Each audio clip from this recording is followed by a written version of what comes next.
बघा आजपासून आपण आपला जो नेक्स्ट टॉपिक आहे, पुढचं चॅप्टर इन्व्हेंटरी कंट्रोलचं ते सुरू करतोय. इन्व्हेंटरी कंट्रोलचं जे चॅप्टर आहे, इन्व्हेंटरी म्हणजे स्टॉक. स्टॉक म्हणजेच मटेरियल. तर जे मटेरियल आहे त्यावर जे कंट्रोल ठेवण्याच्या सिस्टीम आहेत, त्या सिस्टीम आपल्याला या चॅप्टर मध्ये बघायच्या आहे. फोर्थ चॅप्टर आहे आपलं. त्यात पण प्रॉब्लेम आहेत निम्मे आणि निम्मी थिअरी आहे. जो थिअरीचा भाग आहे तो आपण अगोदर घेतोय. फोर्थ चॅप्टर आहे आपलं इन्व्हेंटरी कंट्रोलचं. त्यामध्ये जे पॉइंट्स आहेत ते पॉइंट्स बघा अगोदर.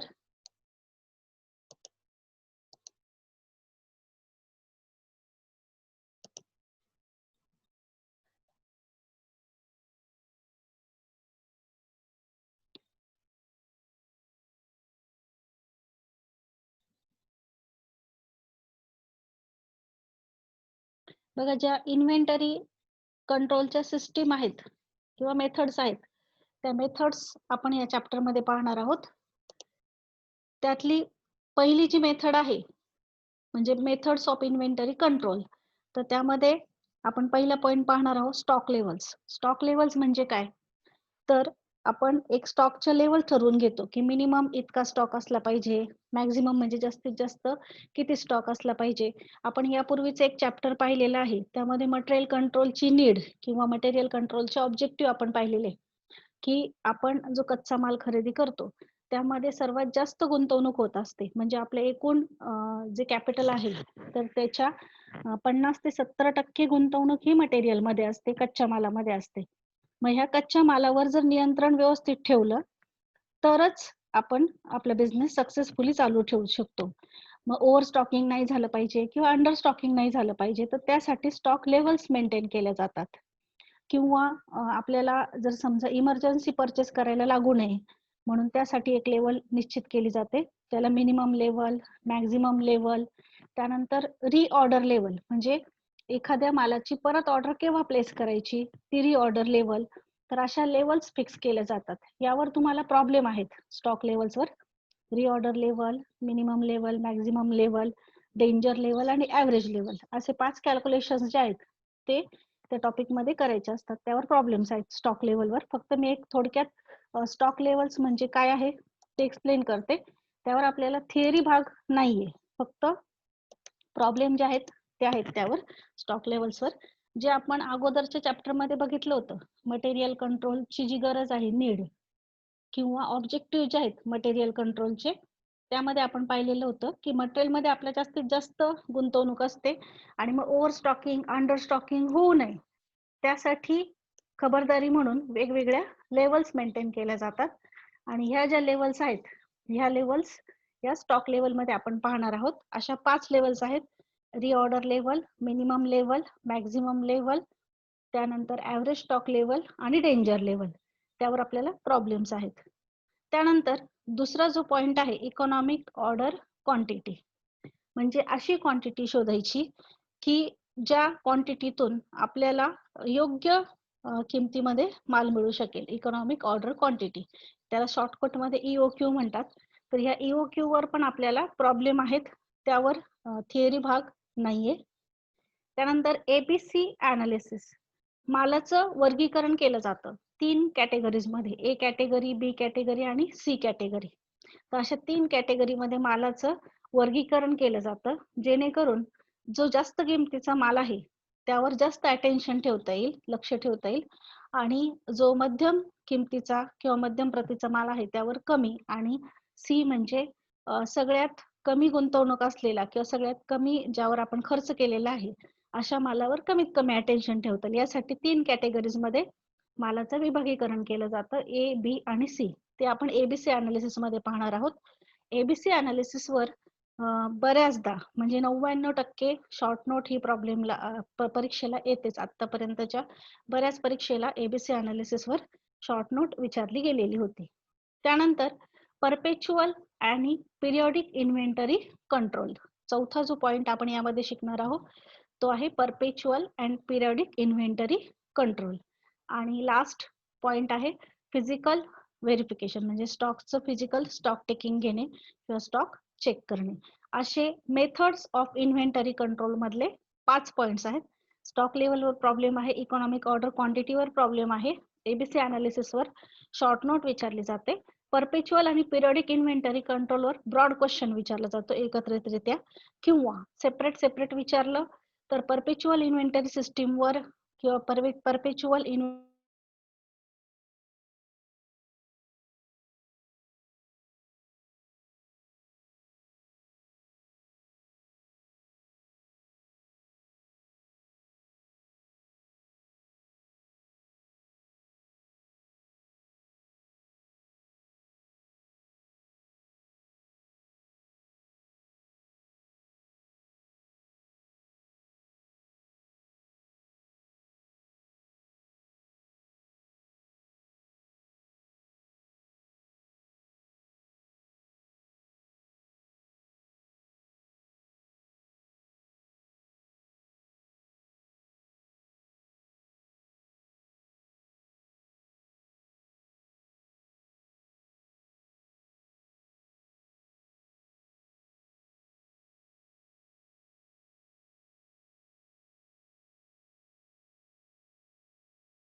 पॉइंट्स एक्सप्लेन केले होते. मेथड्स ऑफ इन्व्हेंटरी कंट्रोलच्या स्टॉक लेवल प्रॉब्लेम आहे, त्यानंतर इकॉनॉमिक ऑर्डर क्वांटिटीवर प्रॉब्लेम आहे, एबीसी अनालिसिसवर शॉर्ट नोट आहे, परपेच्युअल आणि पिरियडिक इन्व्हेंटरी कंट्रोलवर तुम्हाला थिअरीचा एक मोठा प्रश्न विचारला जातो, आणि इन्व्हेंटरी टर्नओव्हर रेशोवर प्रॉब्लेम आहे.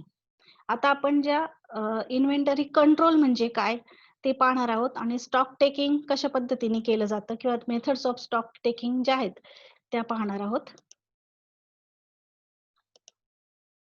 बघा, inventory control is a matter of coordination between various department like purchase, production, maintenance, store. Inventory control म्हणजे वेगवेगळे जे डिपार्टमेंट्स आहेत त्या डिपार्टमेंट्सवर काय केलं जातं तर कोऑर्डिनेशन केलं जातं. प्रोडक्शन डिपार्टमेंट, त्यानंतर मेंटेनन्स डिपार्टमेंट, स्टोअर डिपार्टमेंट,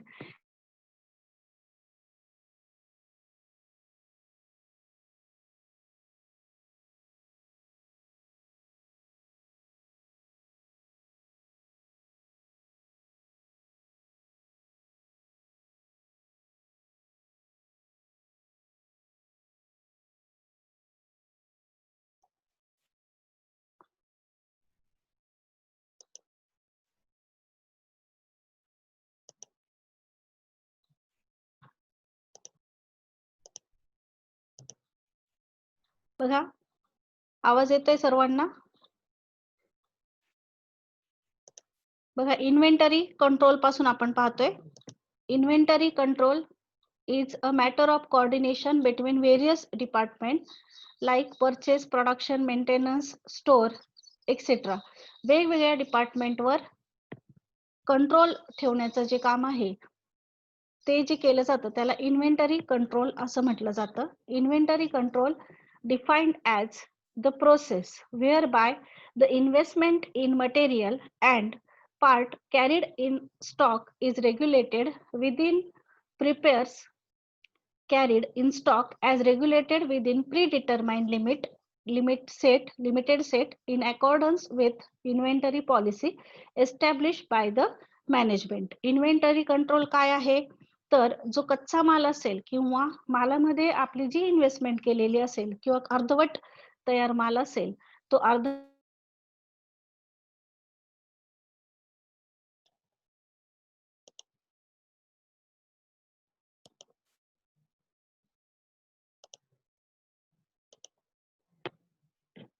बघा, इन्व्हेंटरी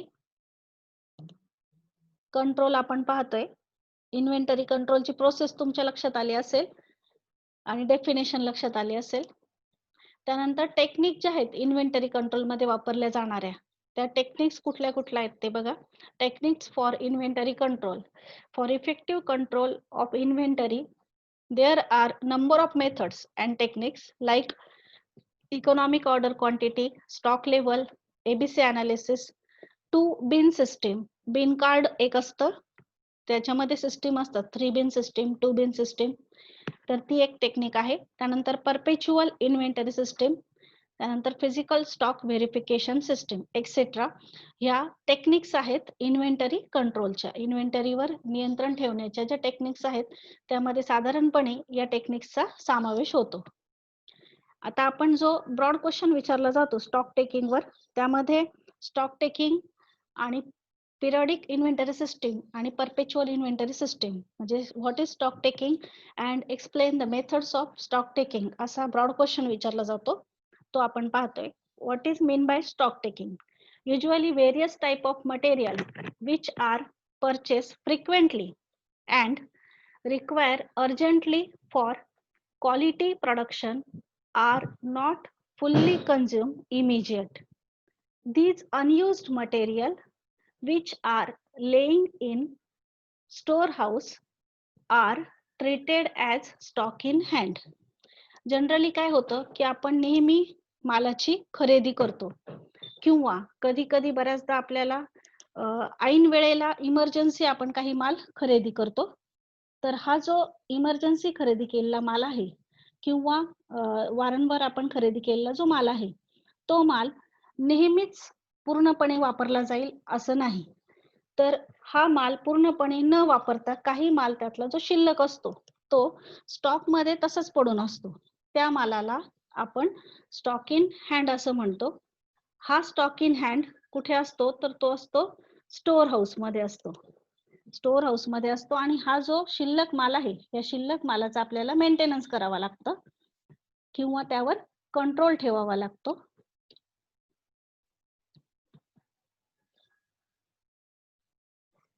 हा स्टॉक इन हँड जो आहे त्यावर आपल्याला कंट्रोल ठेवावा लागतो. This stock store is shown as current asset on asset side of balance sheet.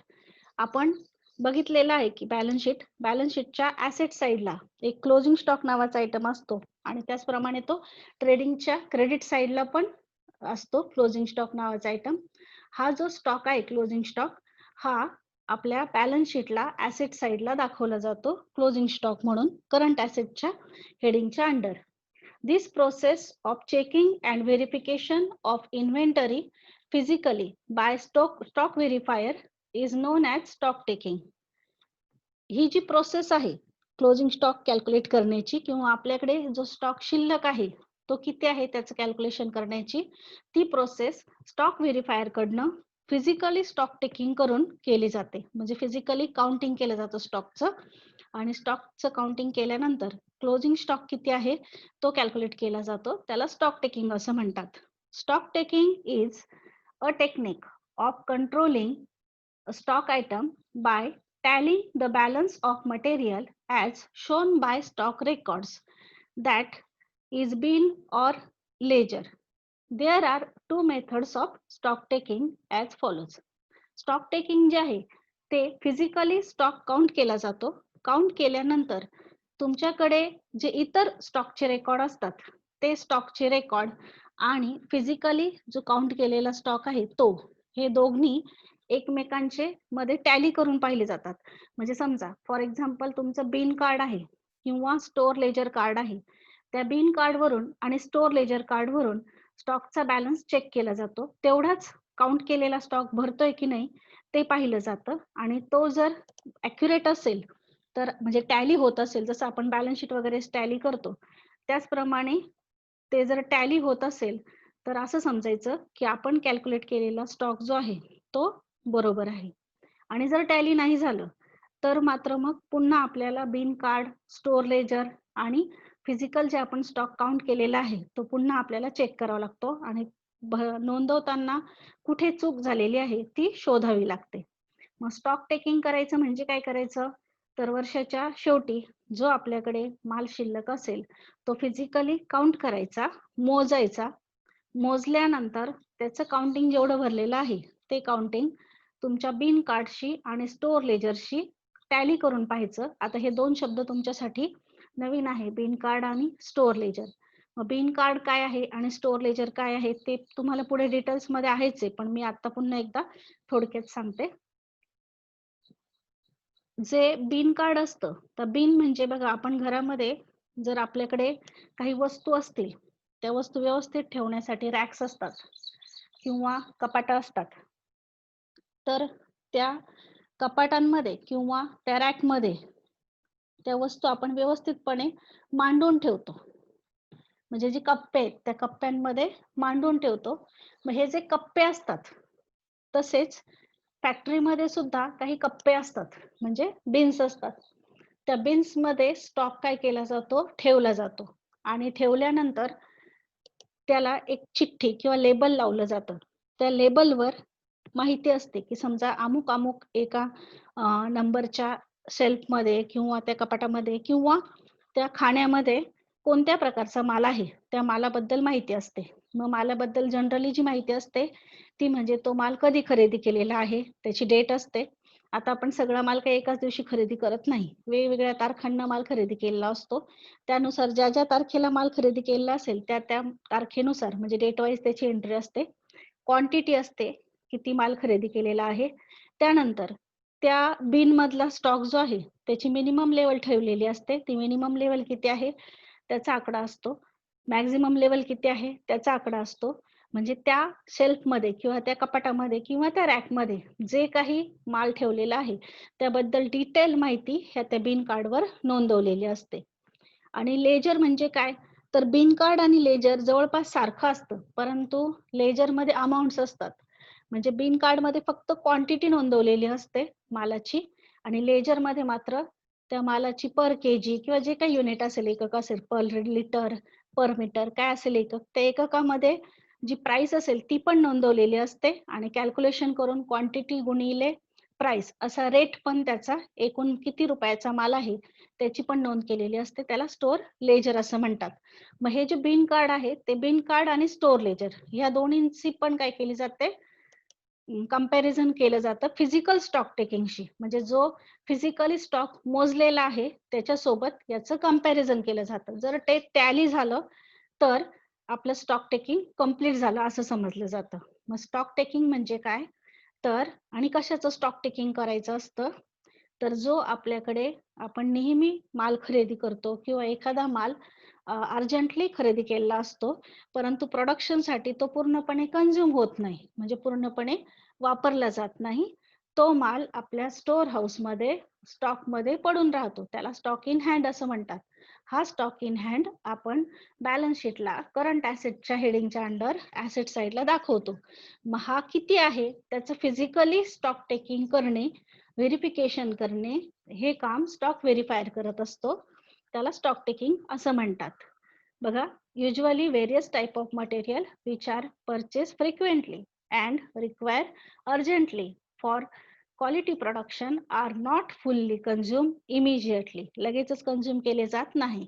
These unused material which are laying in store house are treated as stock in hand. This stock in hand is shown as current asset on asset side of balance sheet. This process of checking and verification of inventory physically by stock verifier is known as stock taking. Stock taking is a technique of controlling a stock item by tallying the balance of material as shown by stock records, that is bin or store ledger. There are two methods of stock taking as follows. Stock taking च्या दोन methods आहेत. एक method आहे periodic stock taking आणि दुसरी आहे परपेच्युअल stock taking. त्यातली आपण फर्स्ट पाहणार आहोत, पिरियडिक इन्व्हेंटरी मेथड किंवा त्यालाच पिरियडिक स्टॉक टेकिंग मेथड असं देखील म्हटलं जातं. तिच्या नावामध्येच त्या मेथडचा अर्थ आहे बघा, पिरियडिक. पिरियडिक म्हणजे विशिष्ट कालखंडानंतर, विशिष्ट पिरियड नंतर जो स्टॉक घेतला जातो त्याला पिरियडिक इन्व्हेंटरी मेथड किंवा पिरियडिक स्टॉक टेकिंग असं म्हटलं जातं. मग जनरली वर्षाच्या शेवटी किंवा वर्षातून एकदा जो स्टॉक घेतला जातो ती मेथड म्हणजे पिरियडिक इन्व्हेंटरी मेथड.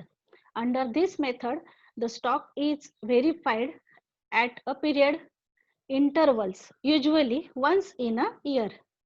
एका ठराविक अंतराने स्टॉकची मोजणी केली जाते आणि जनरली काय होतं तर वर्षाच्या शेवटी किंवा वर्षातून एकदा त्याची मोजणी केली जाते. केव्हा? ॲट अकाउंटिंग इयर एंडिंग, ज्या वेळेला आपलं आर्थिक वर्ष संपतं, अकाउंटिंग इयर क्लोज होतं आपलं, त्यावेळेला स्टॉकचं व्हॅल्युएशन काढलं जातं so as to value closing stock for preparation of final account. Final account तयार करण्यासाठी क्लोजिंग स्टॉक कॅल्क्युलेट करायचा असतो आणि तो क्लोजिंग स्टॉक कॅल्क्युलेट करण्यासाठी वर्षातून एकदा अकाउंटिंग इयर एंडिंगला स्टॉकची मोजणी केली जाते स्टॉक व्हेरिफायर कडनं. त्याला पिरियडिक इन्व्हेंटरी मेथड असं म्हणतात. ह्या मेथडचे फायदे काय आहेत? Advantages of this method are it helps in valuation of store for final account. Final account तयार करण्यासाठी आपल्याला जो क्लोजिंग स्टॉक लागतो त्या क्लोजिंग स्टॉकचं व्हॅल्युएशन काढण्यासाठी ही मेथड उपयोगी पडते. The next point is the correctness of the description in bin card can be checked up. जे डिस्क्रिप्शन मी आत्ताच तुम्हाला सांगितलं की बिन कार्ड जे असतं त्या बिन कार्डवर डिस्क्रिप्शन असतं. डिस्क्रिप्शन म्हणजे तुम्ही कोणता माल केव्हा खरेदी केलेला आहे, त्याची तारीख, त्यानंतर मालाचं स्वरूप, त्यानंतर मालाची quantity, minimum level, maximum level इत्यादी माहिती जी आहे ती बिन कार्डवर असते. तर ते जे बिन कार्ड आहे त्या बिन कार्डवरची माहिती आणि आपल्याकडे ऍक्च्युअल असलेल्या स्टॉकची माहिती याच्यातली जुळणी करून पाहिली जाते, करेक्टनेस बघितला जातो, ते चेक केलं जातं. हा दुसरा फायदा आहे. त्यानंतर तिसरा फायदा आहे irregularities in store keeping are automatically check. जर समजा स्टोअर कीपर कडनं जर व्यवस्थितपणे रेकॉर्ड मेंटेन केलं जात नसेल, स्टोअर कीपरला स्टोअर लेजर मेंटेन करायचं असतं आणि जो त्याच्याकडे माल आहे त्याचं रेकॉर्ड ठेवायचं असतं, ते जर समजा त्याने व्यवस्थित ठेवलेलं नसेल, तो त्यामध्ये इररेग्युलर असेल तर त्या इररेग्युलरिटीची चेकअप ऑटोमॅटिकली या मेथडमुळे होतं. त्यानंतर नेक्स्ट पॉइंट आहे mix up of more than one item in one bin or keeping of same stock at two places are come out. म्हणजे जर समजा आपण एकाच बिन मध्ये दोन प्रकारचा माल ठेवलेला असेल किंवा एकाच प्रकारचा माल दोन वेगवेगळ्या ठिकाणी ठेवलेला असेल तर ऑटोमॅटिकली आपण जर स्टॉक व्हेरिफिकेशन केलं, स्टॉक टेकिंग केलं तर ऑटोमॅटिकली आपल्याला ती चूक लक्षात येते. कारण की आपण ज्या वेळेला स्टॉक टेकिंग करतो त्यावेळेला फिजिकली स्टॉक टेकिंग करायचं असतं आणि त्याचप्रमाणे बिन कार्ड आणि स्टोअर लेजर हे देखील तपासायचं असतं. तर त्यामुळे जर समजा दोन प्रकारचा माल मिक्स झाला असेल किंवा एकाच प्रकारचा माल दोन वेगवेगळ्या बिन मध्ये ठेवला असेल तर ती चूक आपल्या लगेच लक्षात येते किंवा तो स्टॉक जो आहे तो ऑटोमॅटिकली लक्षात येतो की हा मिक्स झालेला आहे किंवा हा स्टॉक वेगवेगळ्या ठिकाणी ठेवलेला आहे. तर पिरियडिक इन्व्हेंटरी मेथड्सचे आणखी काही ऍडव्हान्टेजेस आहेत आणि डिसएडव्हान्टेजेस देखील आहेत, ते आपण उद्याच्या लेक्चरला पाहणार आहोत. आतापर्यंतचे जे पॉइंट्स आहेत ते तुमच्या लक्षात आलेले असतील.